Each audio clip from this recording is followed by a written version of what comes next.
Hello, everyone, and welcome to another episode of the Financial Advisors Want to Know podcast. I'm Catherine Tindall with Dominion. I'm a CPA, and our specialty is tax advisory work for financial advisor firms. And on today's episode, I have with me Jason Diamond. Jason is an EVP of Diamond Consultants, a search and consulting firm working exclusively with financial advisors. And we're going to have a great conversation today around everything he's seeing going on with advisors, particularly in the recruitment side, and then also just general things that he sees in his travels with, what's making the best firms the best out there, and et cetera. So thanks for joining me today, Jason. I appreciate you coming on. Thank you. I'm thrilled to be here. I appreciate you having me, Catherine. I feel like the top complaint I get from clients, because, the advisor clients that we work with is talent. It's like when I'm in like the quarterly planning meetings with them and we're talking about like, okay, what's the next quarter look like, next 6 months? Like, who are you making for hires? Because a lot of like the tax planning and strategy goes around, okay, what are going to be your big expenses rolling in? Like what's going to be the timeline to actually making money off of those expenditures on labor and that sort of thing. So it's a very common conversation around talent. So I'm always interested in this conversation.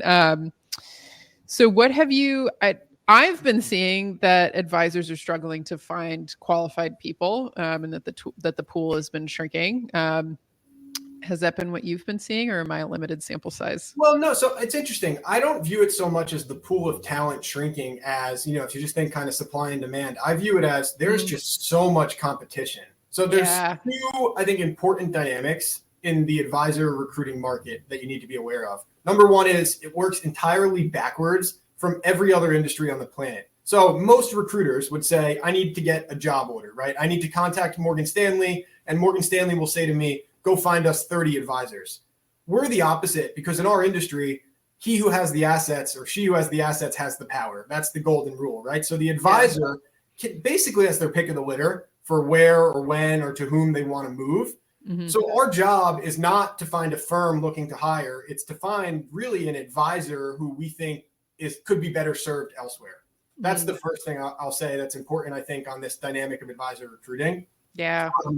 And then the only other thing I wanted to say on the topic specific to advisors is, again, it's a little bit of a matter of mismatched supply and demand. I think the bigger challenge is just a massive next-gen talent gap, this quality or lack of quality successors, right? The average age of an advisor is like between 55 and 65, and there just aren't enough quality successors to hopefully pick up the slack for the next generation.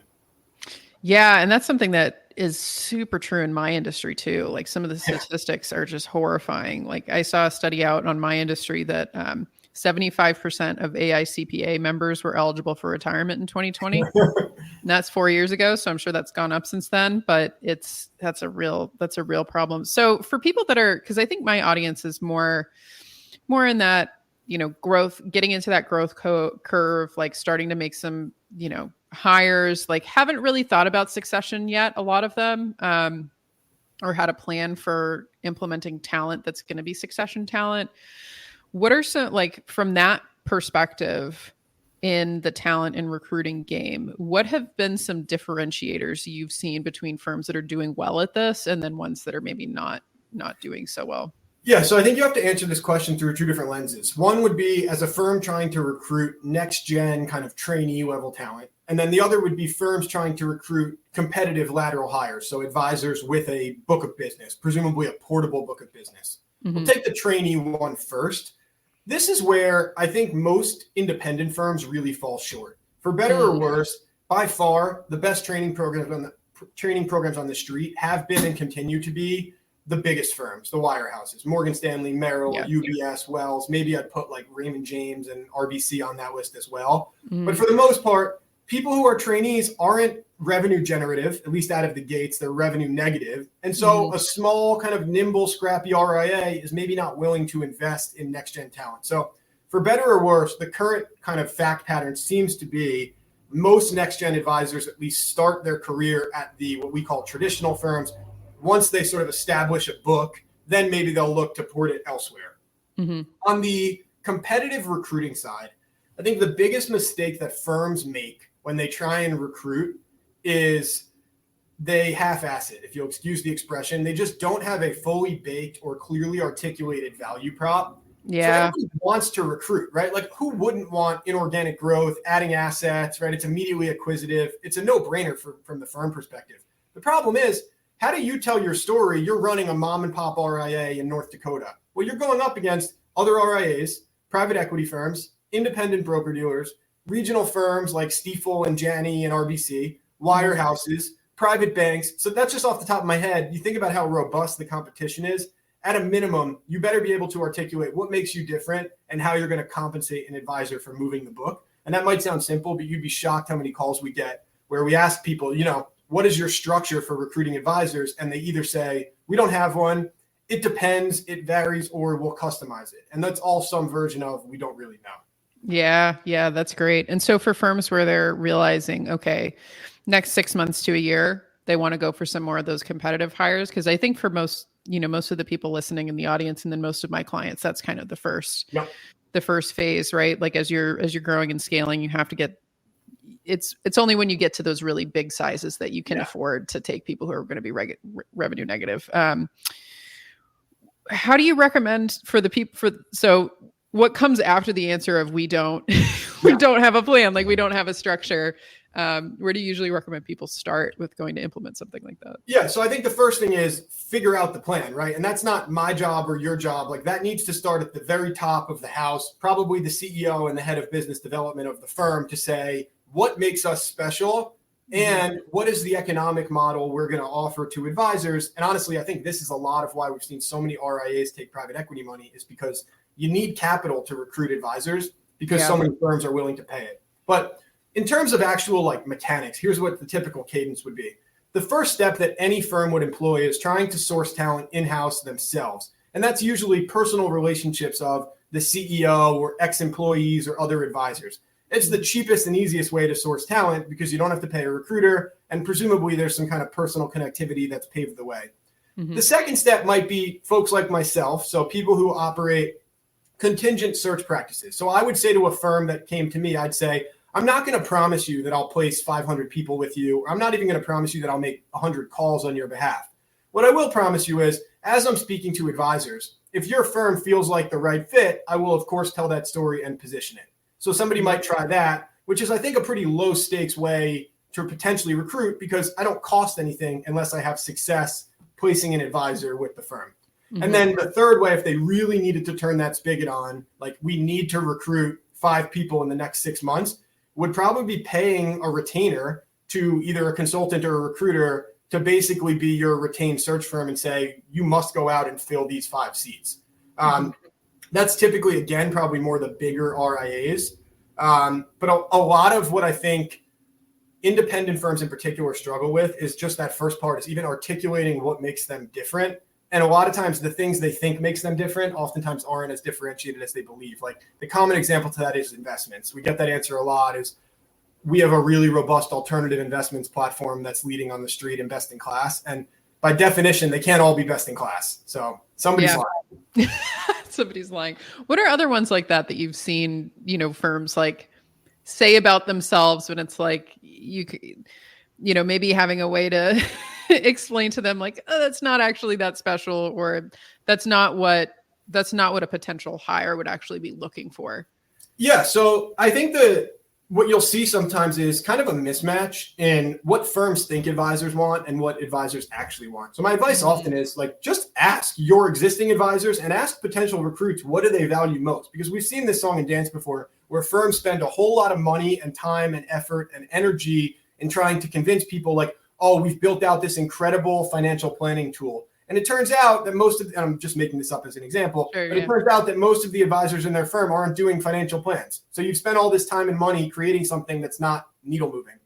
Some other ones that seem to come up, equity is a big, I think, factor, especially again for independent firms, where either the firm and the advisor don't agree on the value of the equity. And that's the common one is firms have, I saw a pro forma today that was showing a 1,000% deal, 1,000% of revenue, because they estimated some absurd valuation for their equity over the next 5 years, right? Like that to me is not telling a compelling or convincing story. And honestly, as an objective third-party recruiter, I'll poke holes in that all day. Like I think I have a duty to kind of poke holes in that.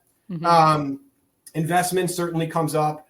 One other one I'd say is ancillary services. So it's increasingly common that technology and investments are table stakes, and asset custody I'd put in that same category. So meaning any firm worth a salt is going to safely hold client assets. They're going to have at least a bare bones tech platform, and they're going to let you do at least some investments, right? Anybody can do ETFs and stocks and bonds, maybe not the fancy alternatives and SMAs, but at least an investment platform. That's table stakes. So what are you doing beyond that that makes you interesting? And the ones that in my mind resonate, you'll like this, are people that add ancillary value additive services, like affiliating with a CPA practice, like affiliating with trust and estate attorneys, like offering concierge services and bill pay, specialty financing, right? Things that aren't as easily replicable from one firm to the next, that take time and thought and energy to build.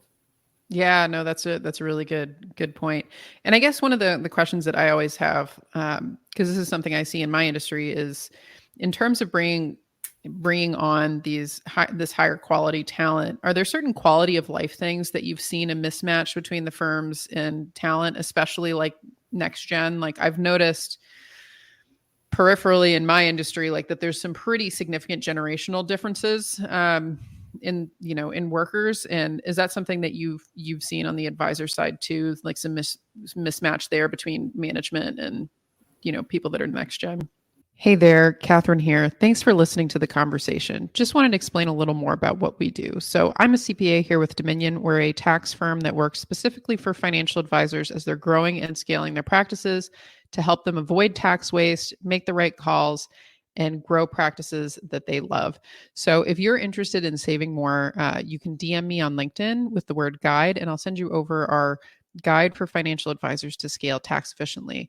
All my top tips to unlock six-figure savings. Thanks, and keep enjoying the show. Yeah, definitely. And it's not even always management. I mean, we see this even with like father-son or mother-daughter teams where the father says, I was a killer and I was out knocking on doors and making 300 calls a day, and my son's on the golf course 4 days a week, right? Like we hear that very commonly. Look, I struggle with this one a little bit because the next gen needs to have a voice in the future direction of the firm. In other words, when you make a decision that's as important to the health of the business as, am I going to move? And if so, where? You need to factor in the opinion of the next, even if you think your next gen is lazy, well, that begs the question, maybe you need a different next gen.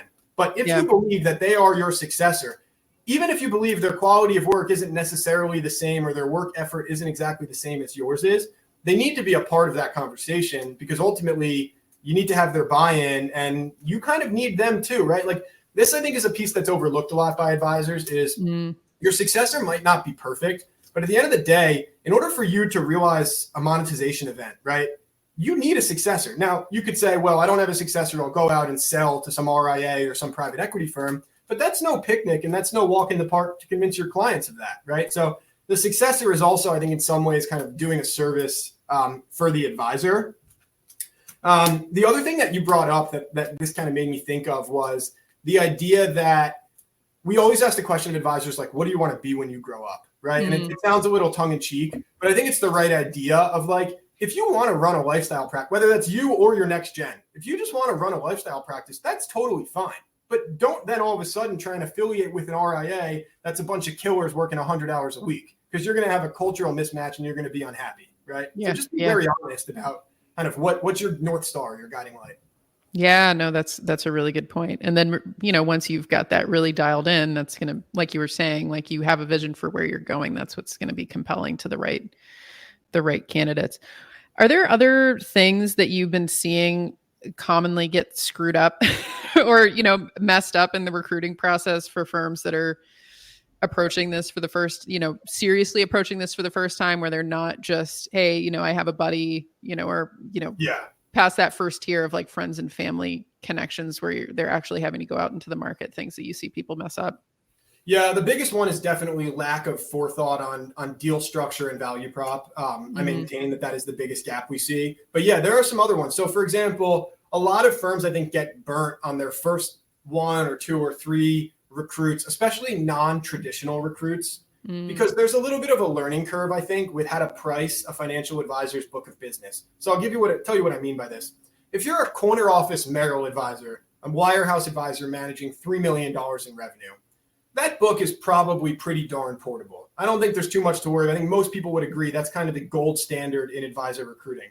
But most RIAs aren't getting that many quality at bats with advisors like that. They're probably more getting existing independent advisors, maybe some bankers, whether that's private banks or like retail or commercial banks or bank brokerages, maybe existing IBD or RIA advisors. And many of those books have some funky kind of portability concerns. And we've seen many firms get burnt by that, of just not doing the proper homework of, well, were those relationships referred? Because if so, they're not going to port over. And that doesn't mean we won't be interested in recruiting you. It just means we should carve out those assets from a potential deal, right? And that's, to me, that's better for everybody. Like, you don't want to present yourself to as an advisor to a firm as, I'm going to bring 400 million in assets, and then when the time comes, you only move 100 million. Like, that's not a happy and healthy marriage. Yeah. So, we say due diligence is a two-way street, and it needs to stay that way, right? Where the firm is diligencing the advisor, but the advisor is also diligencing the firm.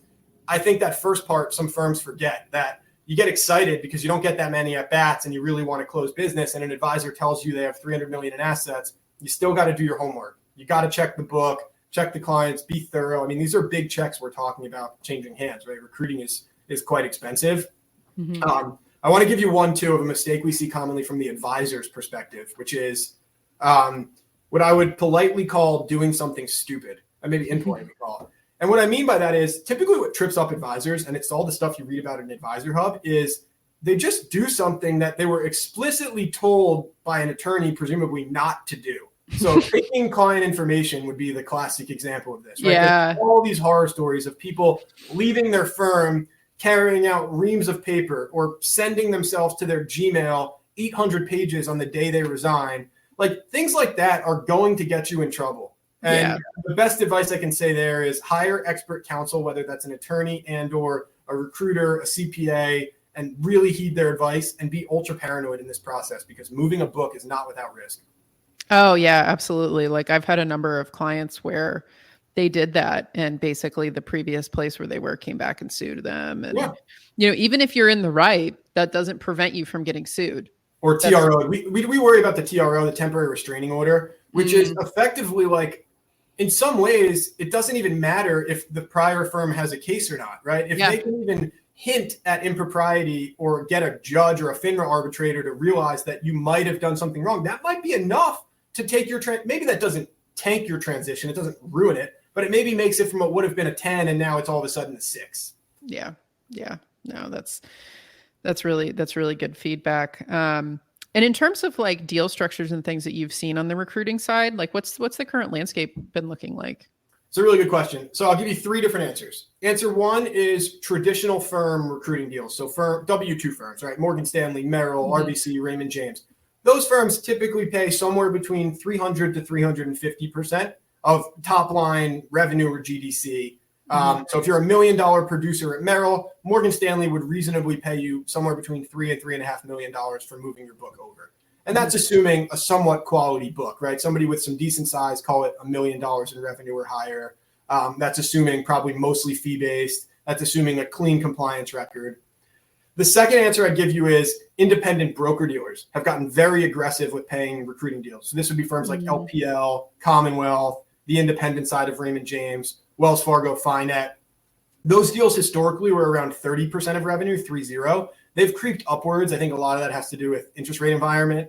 They're probably more like 50 to 75% right now, with some outliers on both sides. And then the last answer I'd give you is not really a recruiting deal in the traditional sense of the word, but we talk a lot about private equity firms getting into this space or just other RIAs being acquisitive. And typically when a private equity firm or an RIA buys another independent practice, they're not writing a recruiting deal. They're structuring it like an M&A transaction. And they'll use like a multiple of EBITDA or EBOC based approach. The benefit of that is, in part, the valuations are typically higher than the typical recruiting deal, but it's also a long-term cap gains transaction as opposed to the first 2 I laid out are ordinary income transactions. Yeah, no, that's great. Yeah, those are really.